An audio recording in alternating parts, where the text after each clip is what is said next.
and this is one of the main ways soldiers kill time. When Lindsay Stacy walks through the hospital doors, she says it's a new normal, but she hopes that new normal won't last for long. But I'll tell you one thing, motivation very high for the first midterm elections in the country after the election of President Donald Trump last year. The newly discovered picture was taken in the Marshall Islands on the Jaluit Atoll. Right here, and if that proves to be true, it could change history. It's my first rodeo, I know that saying, but it really is. We've got bucking bulls and bucking horses right behind us. I've got one right here. Cap tells me it attaches directly to the helmet using some clips and some Velcro. Operation Spartan Shield aimed to train with regional partners here in the Middle East. Get the shot nice and steady.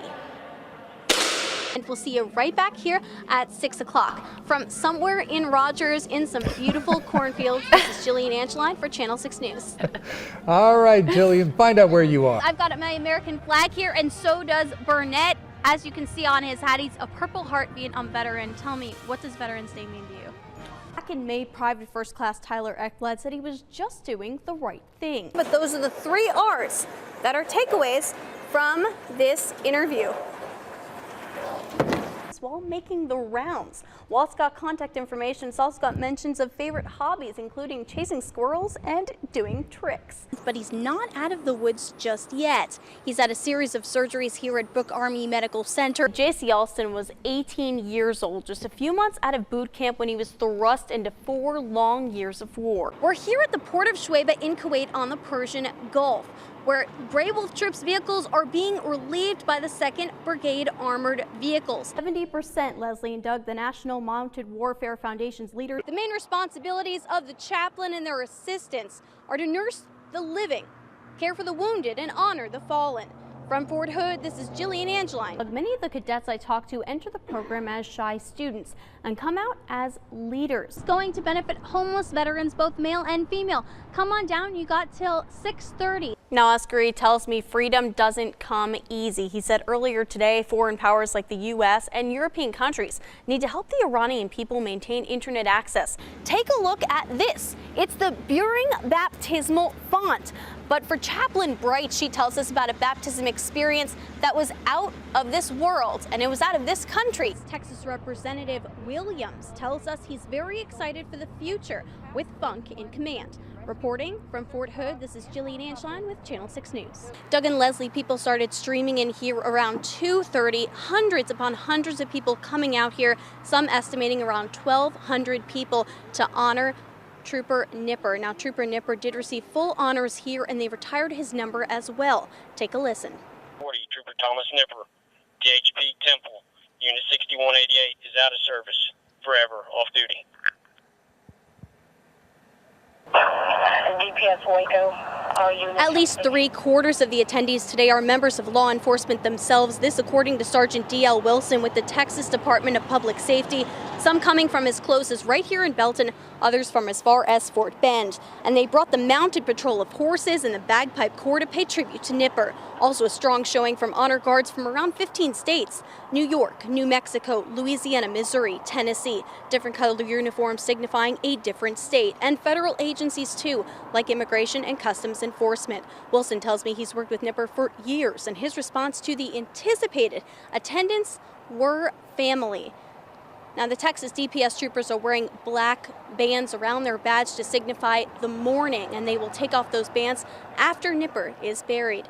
Live in Belton, Jillian Angeline, Channel 6 News. All right, Jillian. Channel 6 military reporter Jillian Angeline introduces us to a soldier who is finding a creative way to cope with the stress after the fight.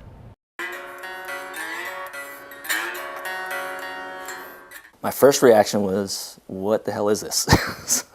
What started as a way to pass time overseas in Afghanistan has become a pastime for Captain James Dukas. Looked at it, I was like, oh, this would be simple to build. So I started building, and then as I started building more, I got a little more elaborate. Wife Stacy watches Dukas's talents in awe. Every bone in that man has creativity in it. He uses cigar boxes and household goods for the homemade guitars. Just like an old hook for like hanging pictures and stuff. A bolt, just a standard 1.5-inch bolt that I found laying around the house. In his homemade workshop in Copper's Cove. Framed it in and then put the plywood on it, wrapped it with some leather wrap.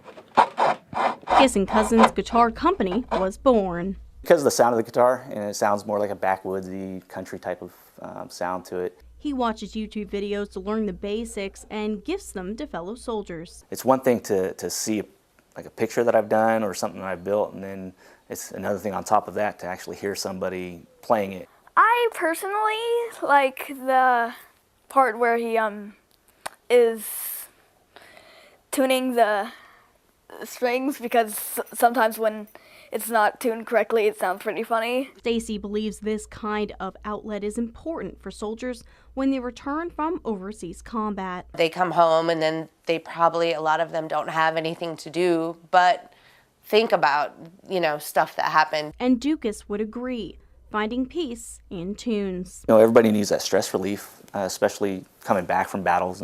In Copper's Cove, Jillian Angeline, Channel 6 News. Sergeant First Class Damian Codrington just tried out for the All-Army team, and he's already seeing gold. But he doesn't let his first medal and trophy at the California Championships get to his head. Any day you can find him with a bowling ball in hand. Let's see who's strikes. This guy, I don't really pay attention to a lot of stuff that's going on around me. So, when I'm on these lanes, I'm just focused. Codrington's day job is with Fort Hood's material field team, but his real passion lies in the lanes. Outside for me.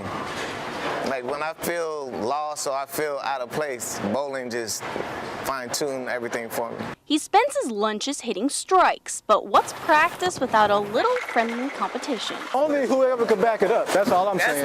See how he bowls under pressure. Staff Sergeant Alan Smith has bowling in his blood, and it's been a lifelong dream to go pro. In my family, if you didn't bowl, you wasn't part of the family. That's why he actually joined the military. He's in the 504th Military Intelligence Brigade. He's had 15 perfect games and aiming for more. He plays 30 to 60 games a week. Relax, release, repeat. I've learned a lot here in bowling today, but those are the 3 R's that are takeaways from this interview. It's definitely not as easy as it looks, but even these competitive bowlers say it's important to take a deep breath and just have fun. From Killeen, Jillian Angeline, Channel 6 News. As a gunner, your primary focus is scanning the lanes, scanning targets, and always being aware of your surroundings. Specialist Jose Torres is gunner in today's exercise, in charge of locating moving targets and firing at them. He tells me it's the most enjoyable position for him. We got a chance to watch Torres in action today. He was standing inside the Humvee with his weapon on the ready.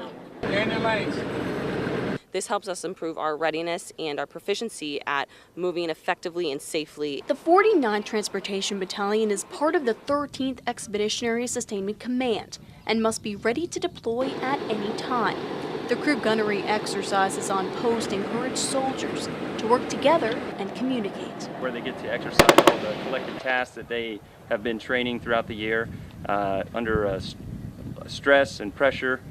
I sat in the back of the Humvee where once fired shells would drop into the vehicle, some still hot and smoking. The battalion may be doing combat training twice a year, but much of its other training comes with real-world missions, like keeping Fort Hood moving. Some of the only heavy lift assets here on post. So container movement, vehicle movement, cargo shipments, personnel shipments through the airfield. Always keeping busy with each deployment in and out of Fort Hood, keeping with the 49ers motto, "We never stop." On Fort Hood, Jillian Angeline, Channel 6 News.